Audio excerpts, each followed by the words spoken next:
And we're back to Star Fox for the Wii U. There's Area 3. It's the third area of the game. Area 3, one of the new levels introduced in Star Fox for the Wii U. It's one of those conceptual space habitats people can live in. And now it's a little hat for Corneria. It's like an Elysium for Corneria. Have you watched that movie? Elysium? Nah. We seized a weapon called the Giggorilla from Andross's forces. It's being held at Area 3's space colony. Now Andross's army is trying to take it back. You must stop them. Leave it to us. We'll keep that Giggorilla safe. Good luck. The Giggorilla. I have no comment about the Giggorilla, at least not yet. Battle formations, now! Star Fox just snuck up out of nowhere. I like that guy. He's very invested in his job and also keeping his life. We can't let the enemy take back the Giggorilla!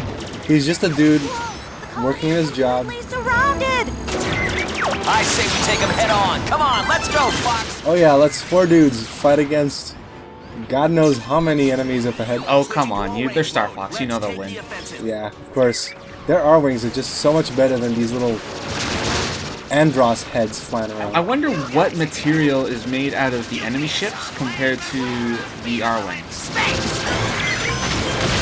It's probably like, you know, considering Slippy probably put some, like, unobtainium in there. Unobtainium. Yeah, probably. So, one thing I want to mention, in Star Fox for the Wii U, when you get the hyper lasers, you can actually lock onto 2 enemies at once. Oh, that's pretty cool. And you can shoot 2 charge beams. It's situationally useful. It's not that good, but, you know, it's just a thing that having hyper lasers is worth having, I suppose. Get this guy off me! Okay, one thing, the guys said they can beat us in space too. Their name is Star Fox, not Land Fox, bro. Come on, yeah, come on. Thanks, Fox! I thought they had me. Also, someone pointed out in the thread, if you press the X button to do a loop, then you do a loop. But if you use the control sticks to do the loop properly, then you actually do the loop about twice as fast, which I didn't actually notice at first. Which is, I guess, is to show off, like, how pro you're being. The usual goody-goody. Have to muck things up for us! So the cool thing is, during cinematic cutscenes like this, like there I am, I'm shooting at Pigma already. I can actually still see him through the cockpit. I don't go through that cutscene in the cockpit view. So I can still play the game. And it's entirely possible to shoot him down while the cinematic is still going. Just like Star Fox 64, skipping the cinematics and shooting them down while they warp in. Yep, exactly like that. And this is where lock-on is coming in really in handy, because I can always keep track of where Pigma is, and I don't necessarily have to look at it. It's kind of sad that Pigma's alone, though. I was expecting, like, Starolf to be like, oh, hey, we're gonna kick your ass all together, but nope, it's just Pigma. Don't worry about it. You were saying? Something about the lock-on. Yeah, the lock-on, how you could skip it just like Star Fox 64? Just that I don't need to, like, I don't always have to keep him in my view, unlike in Star Fox 64, where if they're not in your line of sight, then they are basically out of your reality. But in Star Fox Zero, just hold the ZL button and you're constantly locked on, which I think is really useful. Well, this does make it kind of cinematic-ish, yeah, even though it's like your bros are totally just ignoring you. Yeah, it's really good for LPs. That wasn't half bad. This was just a warning. Next time you won't be so lucky. Where are you going? He looks out for number 1, dude. I believe we have to retreat again. I'm still shooting at him. Pigma really slowed us down. Quick, to the colony. Oh, that was just part 1, eh? Part 1 of Chapter 3. Whoa, and you're just flying. Oh, they all become walkers. Hey, that's neat. We can all do that. Andross's army is attempting to recover the Giggorilla. The good news Transform and roll out. is overwritten its programming. Walkout? The bad news This is what I don't understand about the intro to this scene, is why are we in the walker? It would be so much faster to fly. Retreat the vehicle right away. Oh, there you go. Well, I can transform whenever I want just by pressing the A button. Oh, that's pretty neat. I like that. I like the fact that you can actually have the choice to whether or not you want to switch. Yep. Although I'm supposing you have no option to do that in space, of course. Not in. I think actually you can. It's just that you have no place to land. So eventually, like the game, you'll hit the bottom blast zone, and the game will force you to transform back. Wow, this is like you're going deep here. Do you know where you're headed, or I mean, rather not? Do you know where you're headed? Of course you don't. Of course you know that. I'm just asking. Like, could you kind of just roll around, messing around Elysium, or is this like a direct on rails approach? There are actually two different approaches that you can take in this level. The first time you play this level, you must go this way. But in future playthroughs of this level, you can actually skip the underground segment entirely. Nice. You're getting kind of chewed up by those lasers. Using the walker, it's a little difficult to get the hang of the first time around. I remember the first time I got the walker in this segment, it was just like, just shoot me now. Why did they decide to do this? But it does take some practice, but it is easy to get a hang of if you just give it a couple minutes. I want it. Nope, not high enough. Wait, can you float as far as you can, or until the bar is half empty? You can float for as long as you have bar, but you can only rise so high. From where you started, of course. Yes.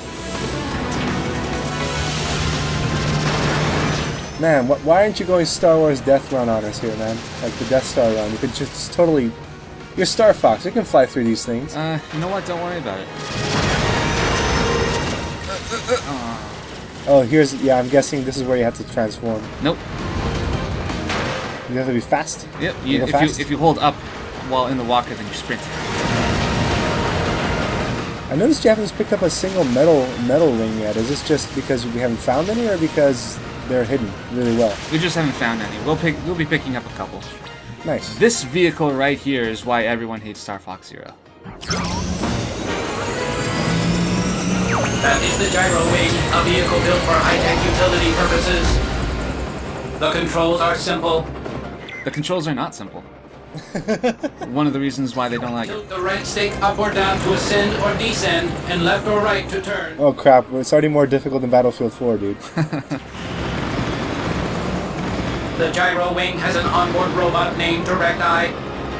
Press the A button to lower it. Direct Eye is one of the better characters in the game, if you ask me.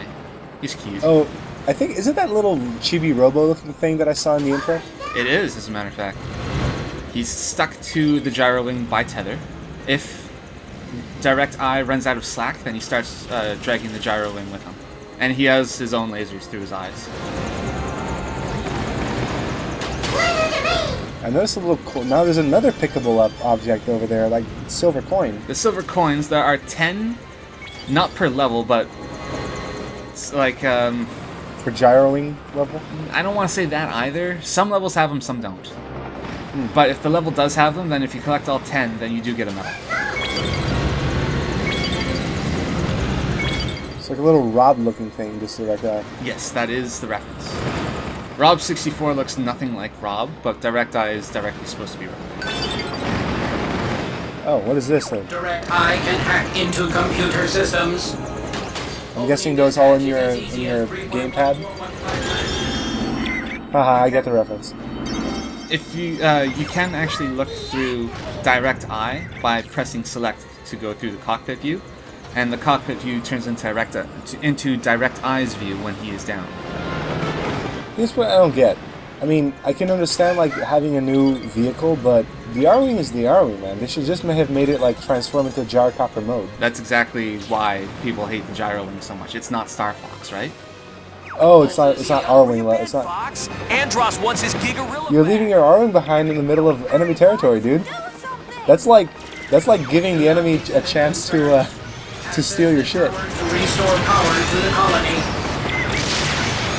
One advantage that the Gyrowing has is that its charge shots are actually crazy strong, and I don't know why. It's like a torpedo-looking thing. Yeah, I think it's a missile. It is a missile. It's like the blue bomber or whatever the heck the submarine was in Star Fox 64. Oh yeah, the Blue Marine. Blue Marine, right. Time is running out. Get to the tower. Oh, shut up, Rob. We got plenty of time. It's only the 3rd level. They won't let us fail that easy. Oh, so this is a select view now that we're in cockpit, or just change the view to for us to see what it looks like in there? This is the select view. Yeah, I just press select. Nice. Directly below you.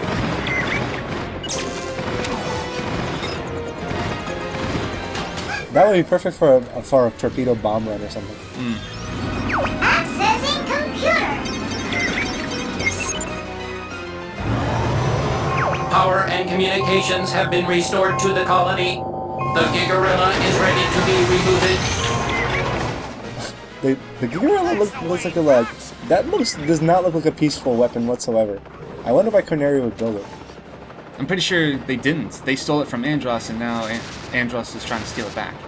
Yeah, I was gonna say it looks kind of monkeyish. It does not look like a dog or whatever motif Corneria has going on with its fighters. I wonder why they decided that monkeys would be the bad guy in this entirely.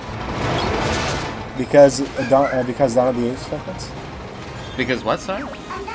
Planet of the Apes reference, I guess? What, and that the dogs are the humans? Pretty much. Oh. There is He's pissed. no possible way this can work against us. Good. The Giggorilla is fully operational. Now that it's under our control, it will be a powerful asset. We have seized the enemy's Provides an immense tactical system. advantage. It will follow the Gyrowing and attack nearby enemies. What does the Giggorilla run on? Only the Gyrowing. That's why you'll even hate it even more. Well, you could just end the level right now. You see that teleporter way at the back that Yeah. they were trying to put the Giggorilla into? You are supposed to fly into that yourself. But we're going to use the Giggorilla right now for some cleanup. Is it mission accomplished stuff, or is it more like to get extra points? Just to get extra points. When I first played through this game, the very first time... Ow. Whoa. The girl is angry at you. Now he's trying to swat at the flies around him. Yeah. Just like King Kong. Anyway, go on. The very first time I played through this level, I thought I was supposed to put the Giggorilla into the portal myself, so I let him in, and I immediately got a mission failed. Now fly into Keep going, Fox. Yeah. You didn't listen to the mission briefing. trying to take it. Entering the Great Fox for support mode. I will trace your position once you enter the teleporter. So, aside from extra points, there's actually one other thing that I'm trying to do with the Giggorilla is that, you know how I said in the last episode, some metals, they have to be found. Right? One of the metals is underneath one of these containers. And it's always underneath the same container, but I forgot which one. And just it happens to be the very last one that we pick up. We get to see little tanks from Andross going, "Oh God! Stop our own machine!" Yeah, how are we gonna fight this thing? Who thought to put a easily hackable Fox, entry point in the investigate rear? what's on the other end of that teleporter. Well, you know, if it's big and metallic, it has to have a glowy weak spot. That's just a rule of gaming. That's good design. That's good design. I want it, man. Oh, he's like, "No, it's my coin." Steps on it. Nice. All right, so now we're done here. Now that you have Giggorilla's control, for the moment, I assume things are going to go bad, you can now lead in straight into the teleporter, just like Andross wanted. Protect the colony. No, I'm going in myself. We're leaving the Giggorilla here. You're leaving your Arwing behind, dude. Oh yeah, that too. That's a bad move. That's bad. Because if things go south while you're on the other side, I'm entering the portal now. you know, they're going to be like, "Hey, we just took your Arwing." Good luck, Fox. Nyeh. And then that one guy who's going to be like, "No, I have the Arwing." Be careful. That portal could lead anywhere. And that green guy that followed Pigma out, just put him in the Gyrowing, and now he's the greatest asset to Andross's army. He's the TIE Fighter Elite. Have you ever played those games? TIE Fighter Elite? I remember the one for the N64. Oh yeah, Rogue Squadron. That Yeah. was badass. That was- Anyway, So yeah, we'll be coming back here later to do the rest of the medals. But until then, the Gyrowing is done. Or is it?